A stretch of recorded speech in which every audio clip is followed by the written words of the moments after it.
Hammond, and I'm the director of the Appalachian Pregnancy Care Center, located here in Pikeville, Kentucky, and we serve 13 counties. And how long have you been doing that? We have been here almost 13 years. In October, it will be 13 years. So you might say we've been doing this for 12 years. Wow. So I imagine when you were a child, you probably didn't have the dream of being a director of a pregnancy care center, right? Absolutely not. So what did you want to do as a kid? I wanted to be a movie star. So I think in my generation that everybody loved TV, they loved going to the movies, and we thought those people were so glamorous. But then one time, I went to a revival. It was a youth revival, and they had this missionary that was very, very beautiful. She was a beautiful lady. And I remember she worked with us all that whole summer, and she carried a white Bible. And I could remember thinking, I want to be like her when I grow up. Elegant white Bible, beautiful missionary. Yes. Okay. So when we think about a dream job, do you have a dream job, or are you working your dream job? Tell me about that. I really feel like I'm working my dream job. You know, it's often said when you have a job that you don't feel like you're working, it's a dream job. And I don't feel like I'm ever working here at the Pregnancy Care Center. It's my ministry, and it is my dream job.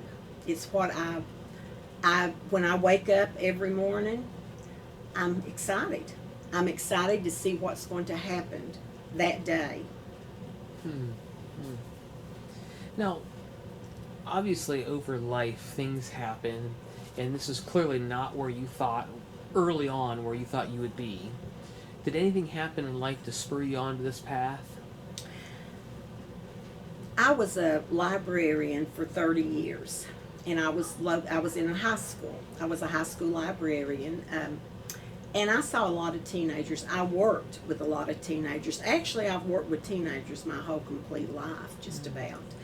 And those girls, I know that some of them were experiencing unplanned pregnancies. And my heart just went out to them, because way back in the day, if you experienced an unplanned pregnancy, I guess you might say it was like the scarlet letter. You were blackballed. And I saw some of these things happening to some of the young girls that I was working with. And it touched me. It really did. And I had compassion.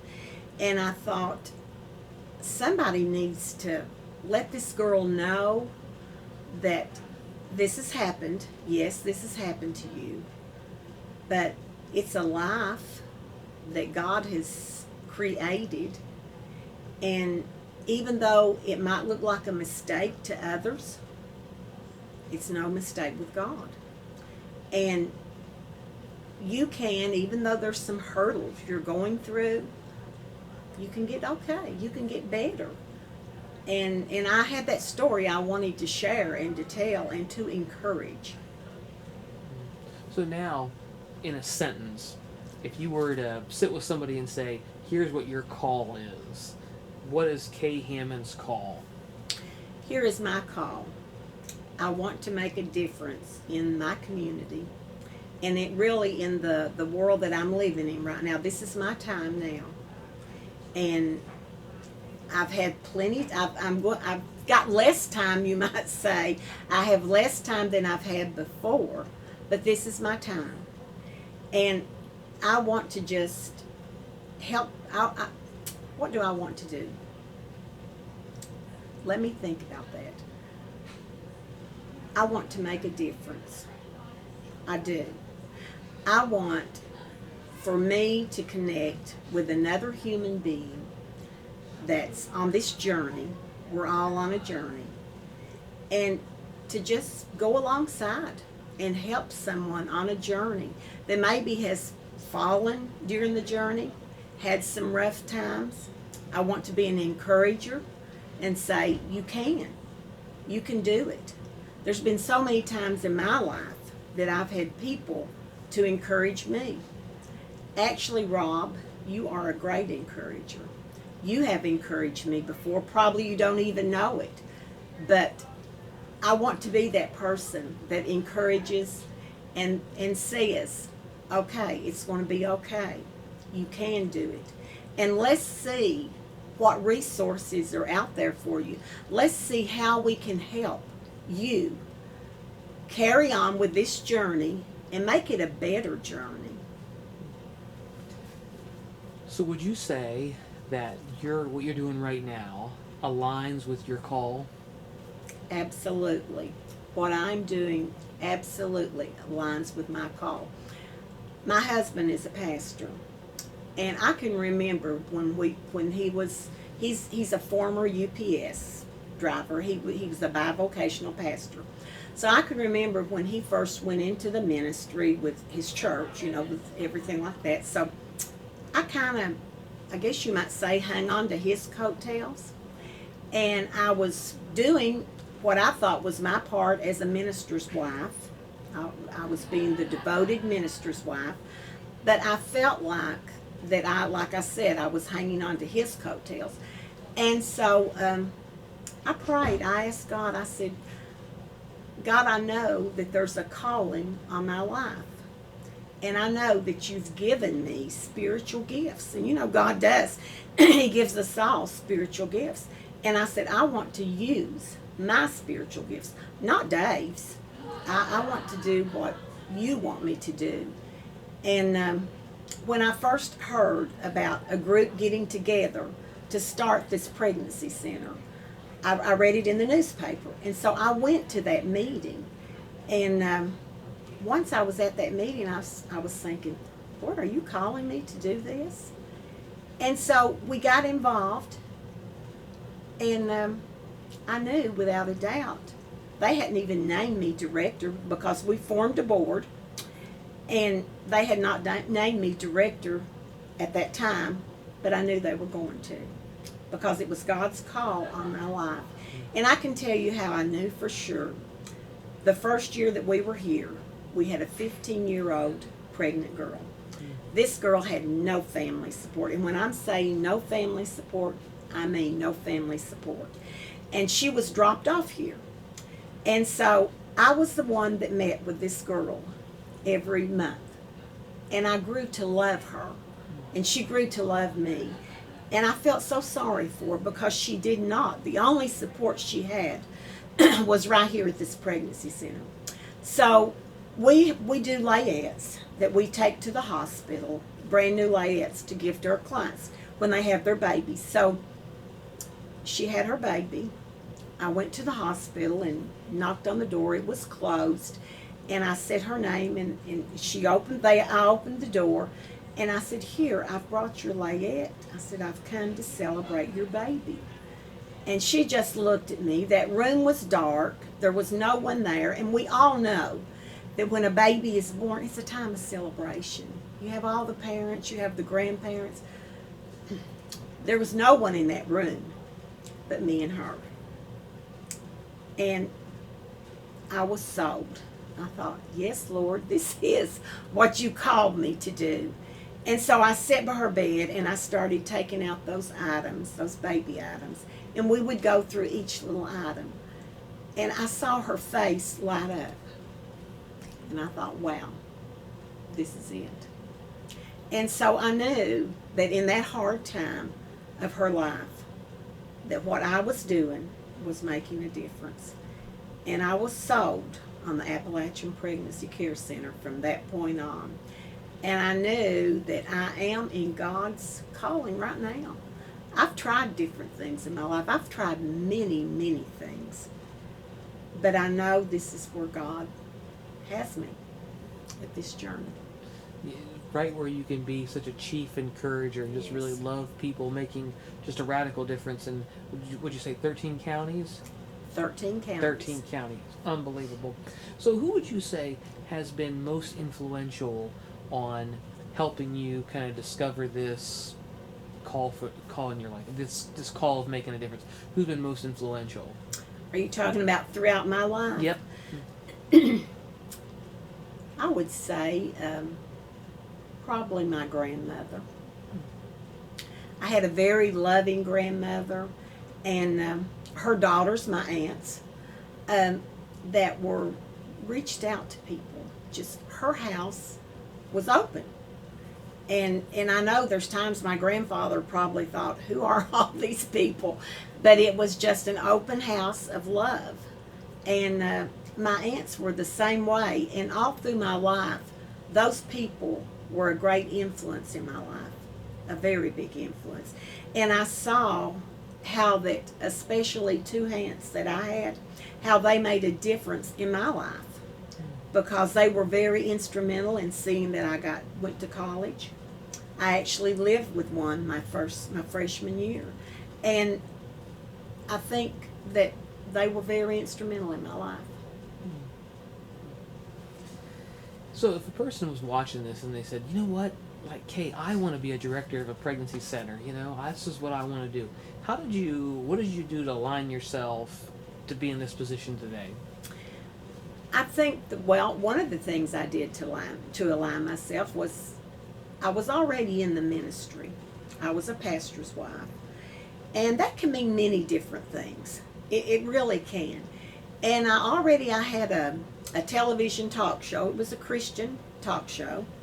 And then me and my husband, we also had a radio Christian talk show that we did. And I was, I guess you might say, out and about in ministry. I was the Baptist campus minister at UPike. So I had done that. And I think that through that outreach, that I think the people that I got involved with, I think you have to align yourself with certain people. I think you have to network. I do a lot of networking right now. And I think it's very important. And just like, I guess, aligning myself with that board, that we became a corporation. We had that one thing in common. And I think that that's very important. I would tell any young student or anyone that's getting ready to, I guess, to start your career, find out everything you can about that career. Find out the people that are involved in that career. Get to know people. Network with people. People are your biggest resources. They are. That's how you get jobs. I mean, it really is. You have to be qualified, but you also have to network. And I can say this, I love people. I've always loved people. My husband says I'm a social butterfly. I don't know if that's what you call me, but I love being with people. I'm interested in people. And so when you network, you will find out where these job opportunities are. And then your passion. Whatever you are passionate about, I think that's how you'll get your call. I think that's how God gives us our call. He finds out, what are you passionate about? What gets you excited? What gets you going? And like I said, I've always loved to be around teenagers. They make you young. So in your life, you have a very powerful reach into our community now. But there have probably been obstacles or challenges along the way. How have you navigated the obstacles and challenges? Okay, well, there's been a lot of challenges. All my life I've had challenges. And it would take us all day if I talked about the different challenges and how I have navigated those challenges. Let's just use the pregnancy center as an example. Okay, remember I told you this was my calling, and they named me director and all that. So I was here in this, it wasn't this room, it was the boardroom in the back one day. We had not been open long, and we had paid our lease, but we didn't have any money. We had about maybe $500 left. So I can remember thinking, God, I know you called me for this. I have a passion for this pregnancy center. And Lord, I know that you're going to provide the funds. So I'm going to go down to the post office and see if there's any money in the mail. So I walked to the post office and there was no money in the mail, okay? So that was an obstacle. And so I go back here and I'm pretty down. and it takes a lot for me to get down because I'm pretty up. But I'll be honest, I got a little bit down, and I was back there praying, and I said, Lord, just give me a sign. I need a sign, because this is an obstacle. You got to have money to, I mean, you know, you have to have money. And we have a doorbell on this front door, and when it opens, you can hear it plain as anything. I heard the doorbell, and I looked, and in walked Bill Baird. I'll never forget this. And Bill said, Kay, he said, there's a group of us lawyers got together, and he said, we wanted to do something we believe in what you're doing, and we wanted to do something for the pregnancy center. And he handed me a good check. And I've never looked back since. And I think God taught me a lesson that day, that it's not my ministry, it's his ministry. And that he is in control, and he'll take care of it. You know, you think about this, we've been here 13 years. We have no federal funds, we have no state funds. And a lady asked me not too long ago, she said, well, where do you get your funds? And I said, God's people. And they've always come through. But yes, there's been many obstacles, you might say, that's been in your way. But through prayer, and again, through networking, you know, letting others know. I think something that's real important too, Rob, is to let others get in on your vision. When you have a vision, oh my goodness, and students, I'm speaking to you right now, when you have a vision, you let other people get in on that vision, because that's a big part of networking. And then they get to feel ownership of what God has placed in your heart. And if you can get that vision out to them, wow, your ministry or whatever you do, it's going to take off. So as a student comes in, a young person comes in and talks to you at church or here, and they say, you know, Sister Kay, like I am just, I don't know what I'm supposed to do with my life. You know, you've told them about networking. Any other advice you would have about how to help them understand their call or figure it out? I would just say to them, well, first of all, what do you like to do?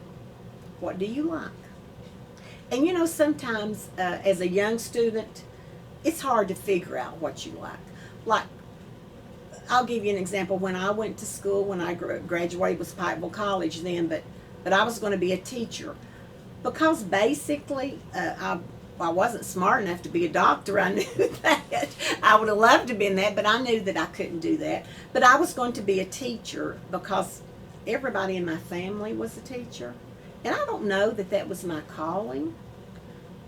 And I think this happens to young people a lot of times. You get a major and you say, well, this is what I'm going to be. But I would say to you, even before you pick that major, talk to God about it. Just ask God sincerely, what is my calling? What is your calling on my life? We're all here for a purpose. I firmly believe that. Not one person in this world has the same DNA. Is that not amazing? Nobody does. And so we're all here for a purpose.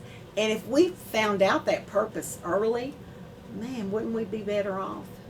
I think if I'd known maybe my purpose years ago, I wouldn't have made some of the mistakes I made.